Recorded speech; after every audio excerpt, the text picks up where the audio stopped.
Hey, well, hello everyone. I am in a little bit of a different location. My wife and I, we actually just got a little puppy, little German Shepherd puppy named Kona, and so she's just hanging out, having a nap.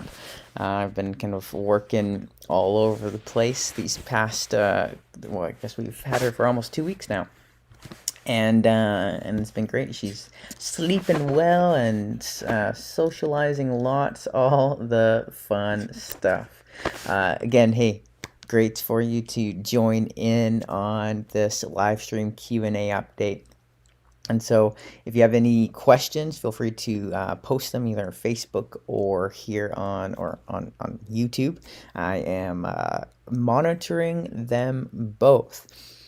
Hey, busy days as always, and I'm pretty happy with kind of the progress of where we're at. We're figuring out some, I guess, some stuff with what this particular manufacturer needs from us. We haven't used eStar in the past, and so anytime you begin a working relationship with the manufacturer overseas, it's a little bit of a learning curve to see what exactly they want and the feedback and the process and all that stuff. And so we are working on that, just kind of going back and forth on a few files. This week, I think I'm getting samples of the boxes and the new neoprene mat. I think maybe the punch boards are coming this week. Not the dice molds have been made, but I don't think the dice have been set. So there's a bunch of samples coming my way, hopefully this week. Hopefully they arrive. And there was a couple issues with how we set up the cards. And so we kind of sent it back to them. There's 22 decks of cards, basically 22 spots where the cards will the cards be hanging out in, and yeah, it's just quite exciting. I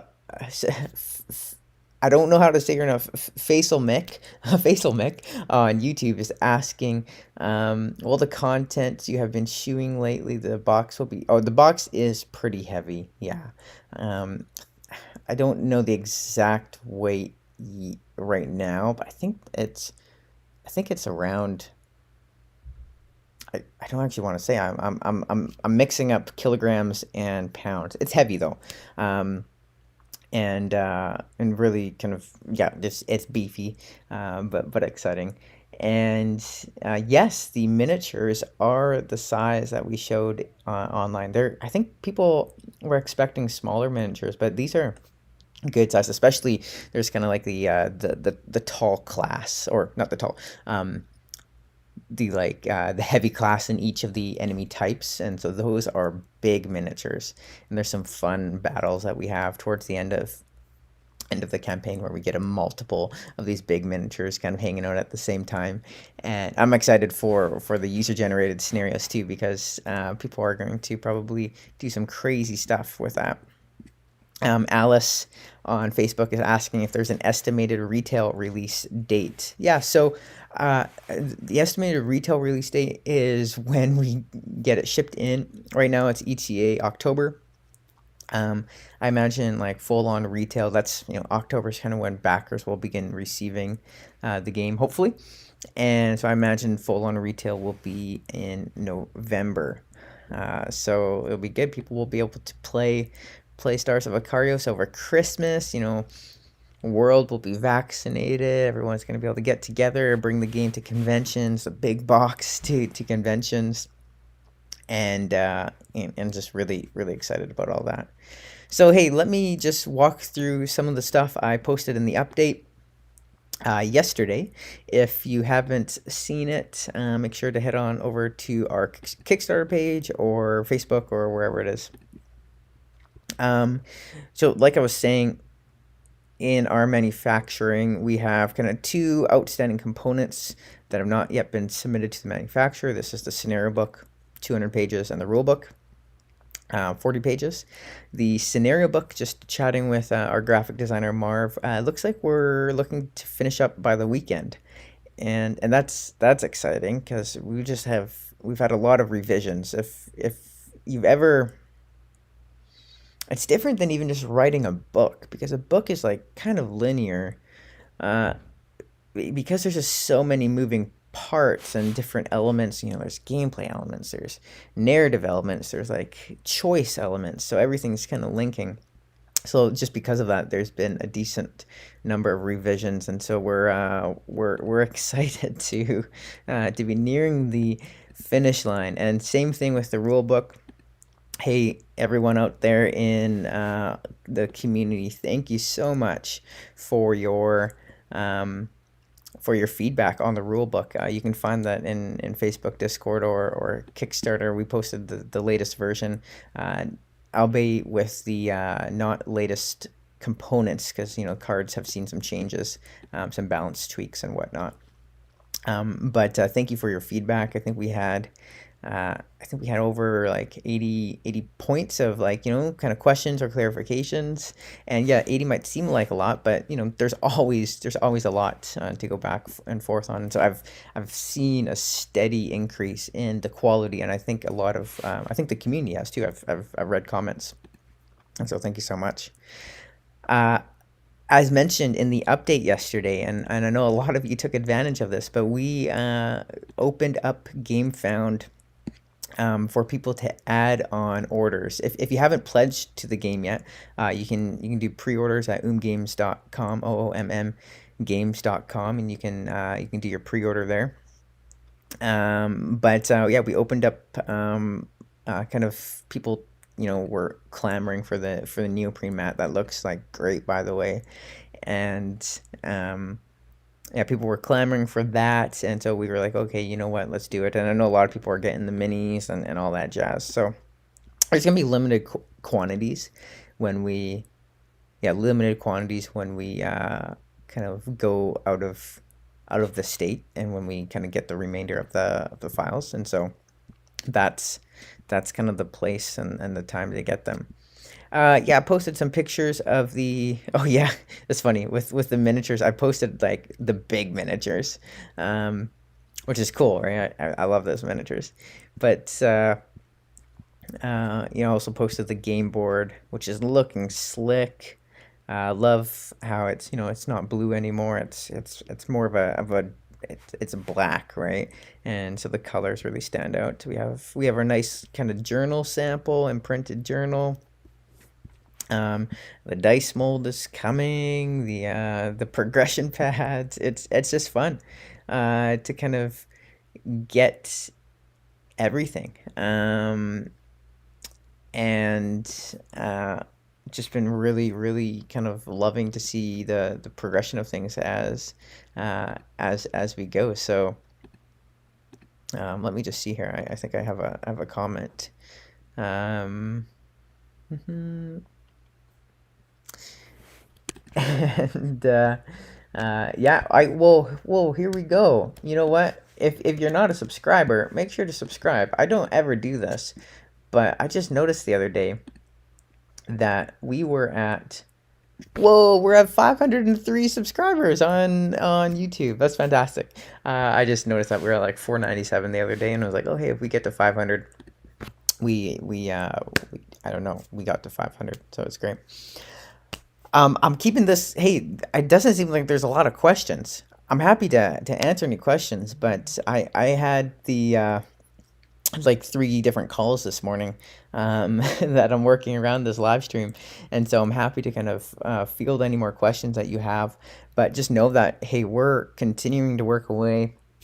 We're nearing the final piece, and for me, that's a big thing, because I've been working on this game for a long time. Our graphic designers have been working on this game for a long time, and so we're just excited. I know the game is fun. I'm excited for you guys to play it, like, in person. It's one thing. Here's what I know. Tabletop Simulator, Tabletopia, all these different kind of ways to play games online. Yeah, I'm so thankful for them. Especially like Tabletop Simulator, I've gotten into a groove. I can iterate really quickly, So it's great for prototyping, just because like I don't need to print stuff out or write things out. I can make an edit and then implement that edit and then play test with that edit, um, and uh, and just kind of keep on going. And so really excited about that. Uh, and but the thing is, right? So tabletop simulator, we we play the game, and the game is fun on tabletop simulator, and so probably what I'm so excited about is like if a game is fun in a virtual environment with people, how much more, right? And I know this, how much more is that game enjoyable in person, sitting around with a group of friends, table talking and just having the actual miniatures and the cards and the dice, all that stuff actually just adds to the enjoyment. I don't know if you're like me, but like I actually like shaking and rolling dice is such a significant like action, and it's just fun. Yeah. Hey, a couple other questions. Translations. Hey, yeah, I know I've been a little bit quiet on translations. Really, um, we're gonna have to give an update on translations, just so everyone knows that if you got a translation pack, you're also getting the English rule book and scenario book. This is at a much higher cost to us than anticipated. Um, but you're gonna get kind of both, and so we're we can't initiate translations until we're finalized with the scenario book and the rule book, just because uh, it's not, if we started translations now, it wouldn't be the final product translated, and so yeah, stay tuned on timeline for translations and stuff. The the translation includes, what does it include? It includes event cards, I believe trauma cards, scenario book, and rule book. And so in the scenario book or in the rule book, it has it has the appendix of any of like the ability cards that have writing on it, and so that's kind of how we've done translations. We're aiming for like full localizations in the future, but as far as like cost goes, that's what we said on Kickstarter, what we were translating. Um, yeah, Daniel Fink is asking what has been the toughest part of balancing tweaking stage. Like the number of permutations that are available. Like our lead playtester Nick, he was still finding like weird combos and like cool combos that I was like, I didn't anticipate that. And on the one hand, you're like, is this like too powerful? And then on the other hand, you're like, no, this is fun. So there's just so many kind of layers with the types of cards you can equip, different permutations of the ships, that there's going to be stuff that I have not even anticipated that will probably like break the game, but will be fun. So that's been tough to be like, okay, what are obviously broken cards or obviously broken combos? Yeah, that's kind of a tough one. And then the other piece that's been kind of tough is just like making sure that it's fun the whole way through. So it's like the last 10%, last 5% of the gameplay. There's just a lot of like little revisions, tweaks. Thankfully, we have a good kind of difficulty adjustment so that players can kind of tweak the gameplay aspect to their enjoyment level. Because some people might find things hard, but then, those who are optimizing and like really going for the combos might find some of the aspects easy. So I'm really happy to just kind of let people kind of work through that.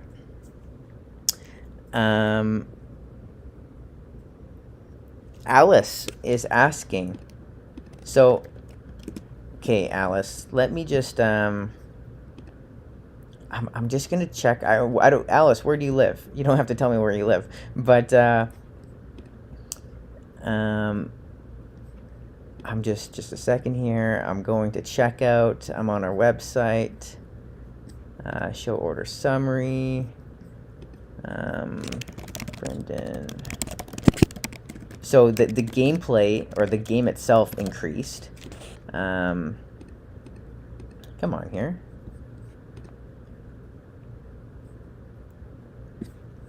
Okay, you live in Mexico. Have you checked it recently, Alice? You should check the shipping information. There may or may not be a pretty good shipping deal on our website right now, Alice. So yeah, go to it. Go to oomgames.com, OOMM games.com, and then click shop. Here, let me just do this. I'm not too sure what the shipping cost to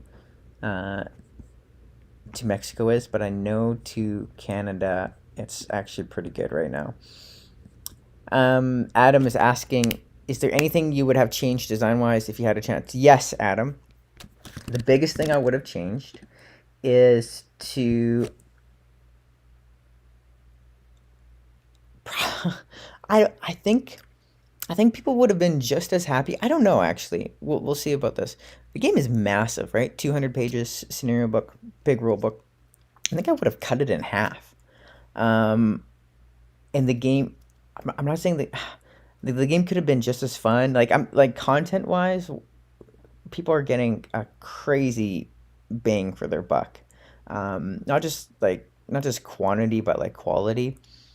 Uh, this is like if you pick this up on Kickstarter, even if you pick it up post Kickstarter, you know, you get a lot of content with this, and comparing it to it's as far as like content wise, it's a lot. I keep on saying that. Um, so that's probably what I would have done. Adam is kind of split it up, and actually just done it over two releases. So I'm questioning. I'm wondering how many people are going to make it to the end. Not because it's just like the stats, right? How many people finish the game? How many people have finished Gloomhaven? Yeah, Alice, 20 to 30 bucks for shipping is actually not that expensive. The game's like, I don't want to say it's like 10 kilograms if you get the miniatures. It's big though. It's an expensive, big old box. And so yeah, cool. Hey, well, thanks, and Daniel, thanks for tuning in on YouTube and for the encouragement. We not this week, but in a couple weeks, there's been a game there's a different team that's kind of starting up, and I'll talk more about that. That's been kind of like my, if I don't work 40 hours a week. I work more than 40 hours a week. But, if I spend about 40 hours a week on Akarios, there's a 2 to 5 hour a week project that I've been kind of plugging away at for the past year. And I have a co-developer with that. And so, I'll be talking more about that in the future. But it's really, Akarios has been such a fun. It's like a burden of love, where there's just a lot invested, and I'm excited to see how it plays out. Oh yes, Games, it's pounds, it's not kilograms. And yeah, 10 pounds. Yeah, 10 kilograms would be like 22 pounds. That would be insane. What an insane game. Insane weight. Very funny.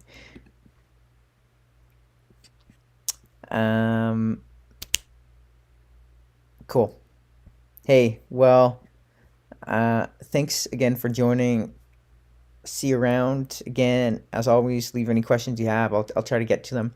But take care. I'm going to end the live stream here.